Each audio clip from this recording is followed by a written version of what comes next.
Hi friends, അസ്സലാമു അലൈക്കും. ഇന്ന് ഞാൻ ഉണ്ടാക്കുന്ന ഒരു ചമ്മന്തിയുടെ റെസിപ്പിയാണ് കേട്ടോ. നല്ല ഉണക്ക ചെമ്മീനും മാങ്ങിഞ്ചിയൊക്കെ ചേർത്തിട്ടുള്ളൊരു ചമ്മന്തിയാണ് ഉണ്ടാക്കുന്നത്. അതിന് വേണ്ടിയിട്ട് ഞാൻ എടുത്തിട്ടുള്ളത് 1 കപ്പ് തേങ്ങയാണ് എടുത്തിട്ടുള്ളത്. പിന്നെ രണ്ട് ഇല വേപ്പില, 4 അല്ലി വെളുത്തുള്ളി, പിന്നെ ഇത് മാങ്ങിഞ്ചിയാണ്. അപ്പോൾ മാങ്ങിഞ്ചി എടുത്തിട്ടുള്ളൊരു 3-4-5 കഷ്ണം മാങ്ങിഞ്ചി എടുത്തിട്ടുണ്ട്. അപ്പോൾ ഇതാണ് മാങ്ങിഞ്ചി എന്ന് പറയുന്നത്. ഇഞ്ചിയുടെ പോലെ തന്നെ ഇരിക്കും. മാങ്ങയുടെ ഒരു നല്ലൊരു ഫ്ലേവറും കിട്ടും. ഇഞ്ചിയുടെ ഒരു പോലെ തന്നെ സാധനം ഉണ്ടാകും. അപ്പോൾ നമ്മുടെ വീട്ടിലുണ്ടായതാണ് കേട്ടോ. അപ്പോൾ അത് വെച്ചിട്ട് ഉണ്ടാക്കുന്നത്.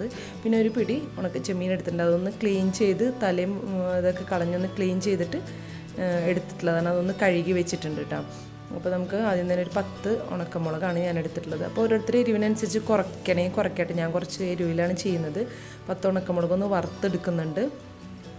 നന്നായി ഒന്ന് ചമ്മന്തിയൊക്കെ ഉണ്ടാക്കുന്ന പോലെ തന്നെയാണ് അതിൽ ഉണക്ക ചെമ്മീനും മാങ്ങഞ്ചിയും ചേർക്കുന്നേ ഉള്ളൂ.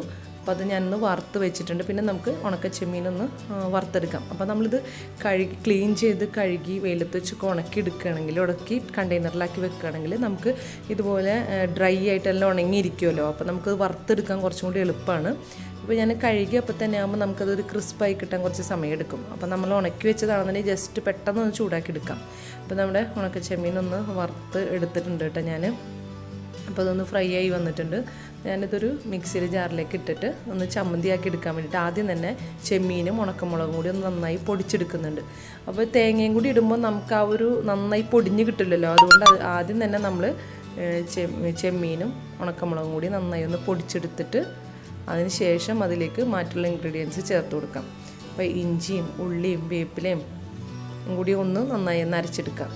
ഇതും കൂടി ഇട്ടിട്ട് നന്നായി ഒന്ന് അരച്ചെടുക്കുക. അപ്പോൾ നമുക്ക് മാങ്ങഞ്ചിക്ക് പകരം പച്ചമാങ്ങ കിട്ടുകയാണെങ്കിൽ അത് ചേർത്താലും മതി കേട്ടോ. നല്ല ടേസ്റ്റ് ആയിരിക്കും. ഒരു ചെറിയ പുളിയും കൂടി ഉണ്ടാവും. നമുക്ക് അതിലേക്ക് ആവശ്യത്തിനുള്ള ഉപ്പും കൂടിയും ചേർത്ത് കൊടുക്കാം. അപ്പോൾ നന്നായി ഒന്ന് മറ്റതെല്ലാം കൂടി ഒന്ന് അരച്ചെടുത്തിട്ടുണ്ട്. ഇനി നമുക്ക് തേങ്ങയും കൂടി ചേർത്തിട്ട് ഒന്ന് ചമ്മന്തിക്ക് ഒതുക്കിയെടുക്കുന്ന പോലെ ഒന്ന് ഒതുക്കിയെടുക്കാം. അപ്പോൾ അതുകൊണ്ട് തന്നെയാണ് തേങ്ങ ഞാൻ ലാസ്റ്റ് ചേർത്തത് കേട്ടോ. അപ്പോൾ മറ്റുള്ളതൊക്കെ അല്ലെങ്കിൽ അരഞ്ഞ് കിട്ടില്ല. അതുകൊണ്ട് ആദ്യം അതൊക്കെ അരച്ചിട്ട് പിന്നെ ഞാൻ തേങ്ങയും കൂടി ചേർത്ത് നല്ല ചമ്മന്തിയുടെ അതേപോലെ അരച്ചെടുത്തിട്ടുണ്ട് കേട്ടോ. ഒന്ന് ഒതുക്കി നല്ലോണം അരഞ്ഞു പോകരുത്. ഒരു ചെറിയ തരിതരിപ്പോടുകൂടി നമുക്കിതൊന്ന് എല്ലാം ചതച്ചെടുത്തിട്ടുണ്ട്. അപ്പോൾ നല്ല ടേസ്റ്റാണ് കേട്ടോ. മാങ്ങഞ്ചി ആകുമ്പോൾ മാങ്ങയുടെ ഒരു ഫ്ലേവർ കിട്ടും. എന്നാൽ ഇഞ്ചി, അതുകൊണ്ട് തന്നെ ഇഞ്ചി ഞാൻ വേറെ യൂസ് ചെയ്തിട്ടുമില്ല കേട്ടോ. പിന്നെ നിങ്ങൾ മാങ്ങ ചേർക്കണമെന്നുണ്ടെങ്കിൽ ചെറിയൊരു കഷ്ണം ഇഞ്ചിയും കൂടിയും ചേർത്താൽ മതിയാവും. അപ്പോൾ എല്ലാവരും ഒന്ന് ട്രൈ ചെയ്ത് നോക്കുക. ഇൻഷാ അല്ലാഹ് അടുത്തൊരു വീഡിയോ ആയിട്ട് വീണ്ടും വരാം. Thank you.